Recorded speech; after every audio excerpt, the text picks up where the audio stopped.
তুমি কি কখনো খেয়াল করেছো ভগবান বিষ্ণু, শিব, দুর্গা, লক্ষ্মী এদের সবাইকে আমরা পুজো করি, কিন্তু ব্রহ্মা ঠাকুর তার মন্দির প্রায় নেই বললেই চলে। আজ আমরা জানবো কেন ব্রহ্মা ঠাকুরের পুজো করা হয় না। হিন্দু ধর্মে ব্রহ্মা হলেন সৃষ্টির দেবতা। তিনি বিশ্ব ব্রহ্মাণ্ড সৃষ্টি করেছিলেন, অর্থাৎ তিনি আমাদের অস্তিত্বের মূল কারণ।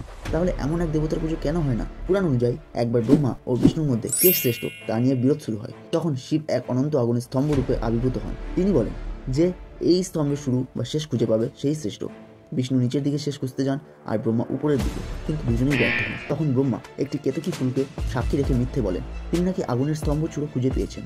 শিব এই মিথ্যাচার দেখে রেগে যান এবং ব্রহ্মাকে অভিশাপ দেন, তোমার আর পৃথিবীতে পুজো হবে না। শিবের অভিশাপের ফলে আজ পৃথিবীতে হাজার হাজার শিব, বিষ্ণু, দুর্গা মন্দির আছে, কিন্তু ব্রহ্মা মন্দির হাতে গোনা কয়েকটা মাত্র।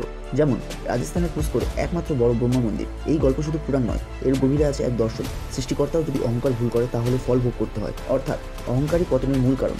তাই আজও ব্রহ্মা ঠাকুরের পুজো হয় না, কিন্তু তার সৃষ্টি এই পৃথিবী, এই জীবন আমরা প্রতিদিনই অনুভব করি।